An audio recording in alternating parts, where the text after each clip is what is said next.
দেখো এই মুহূর্তে আমরা রয়েছি পানিহাটি ফেরিঘাটে। পানিহাটি পুরসভার 4 নম্বর ওয়ার্ডের তৃণমূল কাউন্সিলর প্রবীর ভট্টাচার্য এবং তিনি ইতিমধ্যেই উপস্থিত হয়েছেন এবং ক্যামেরাম্যান দিব্যেন্দু সিংহকে দেখাতে বলবো যে লঞ্চে করে যাবে সেই লঞ্চ দলীয় পতাকা এবং পোস্টারে সুসজ্জিত করা হয়েছে। কিছুক্ষণের মধ্যে কর্মীরা আসতে শুরু করবেন এবং তারপরেই তারা কলকাতার উদ্দেশ্যে রওনা দেবেন এবং ইতিমধ্যেই বেশ কিছু কর্মী তারা এসে পৌঁছেছেন তৃণমূল কাউন্সিলর। আজকে আপনাদের কিভাবে কর্মীদেরকে এখান থেকে নিয়ে যাবে? আমরা প্রথমে শহীদদের ওখানে শ্রদ্ধা জানাবো, পুষ্পার্ঘ্য অর্পণ করা হবে। শহীদ স্মৃতির উদ্দেশ্যে আমাদের নেতৃত্ব তীর্থঙ্কর ঘোষ থাকবেন, আরও অন্যান্য নেতৃত্ব থাকবেন, তারা তাদের বক্তব্য পেশ করবেন।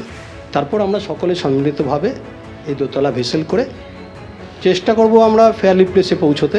যদি সম্ভব না হয় আশেপাশে কোনো ঘাটে দাঁড়িয়ে ওখান থেকে হেঁটে আমরা ধর্মতলায় যাব। মমতা বন্দ্যোপাধ্যায়ের বক্তব্য, তার বার্তা আমরা শুনবো, তারপরে ফিরে আসবো। কলকাতার কাছেই তো পানিহাটি, সড়ক পথে না গিয়ে জলপথে কেন যাওয়া? কিন্তু জলপথে যাওয়ার প্রধান কারণ হচ্ছে যে একসাথে আমরা অনেকে যেতে পারি। বাসে করে গিয়ে আমাদের মাঝ রাস্তায় দাঁড়িয়ে যেতে হয়, আমাদের পক্ষে সম্ভব হয় না ধর্মতলায় সভামঞ্চের সামনে পৌঁছানো। আর হচ্ছে যে জলপথটা আমাদের সহজ, আমাদের ওয়ার্ডের মধ্যে স্বাভাবিক কারণে অনেক বয়স্ক মানুষ যেতে পারে। অর্থাৎ সড়ক পথে গেলে সমস্যা হবে এবং সেই কারণে যানজট এড়ানোর জন্যই জলপথে যাবেন তৃণমূল সমর্থকরা পানিহাটি থেকে এবং তার কিছুক্ষণের মধ্যেই কর্মীরা আসতে শুরু করবেন এবং তারপরে ধীরে ধীরে সেই কর্মীরা এসে পৌঁছানোর পরই জলপথে আস্তে আস্তে কলকাতার উদ্দেশ্যে এই লঞ্চ রওনা দেবে এবং যেটা এই মুহূর্তে কর্মী সমর্থকরা এসে পৌঁছেছেন এবং আর কিছুক্ষণের মধ্যে এই লঞ্চ পানিহাটি ফেরিঘাট থেকে রওনা দেবে। জলপথ, সড়কপথ, রেলপথ, একেবারে তৃণমূল কংগ্রেস কর্মী সমর্থকরা বিভিন্ন উপায়ে কিন্তু পৌঁছানোর চেষ্টা করছেন ধর্মতলার মূল সভাস্থলে। অবশ্যই সকলে একেবারে মূল সভাস্থলের সামনে পৌঁছতে পারবেন না, কিন্তু যতটা এগিয়ে যাওয়া যায় সেই চেষ্টা চলছে।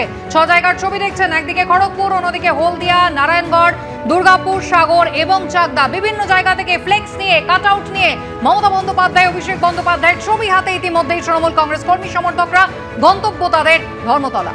রাজ্য জুড়ে লোকসভা নির্বাচনের সাফল্য, তারপরে বিধানসভার 4 কেন্দ্রের উপনির্বাচনের সাফল্যের পর তৃণমূল কংগ্রেসের আজকে ব্রিগেড সমাবেশ, শহীদ সমাবেশে। সেই ব্রিগেড সমাবেশে ইতিমধ্যেই রাজ্যের বিভিন্ন প্রান্ত থেকে কিন্তু মানুষজন তারা আজকে কলকাতামুখী।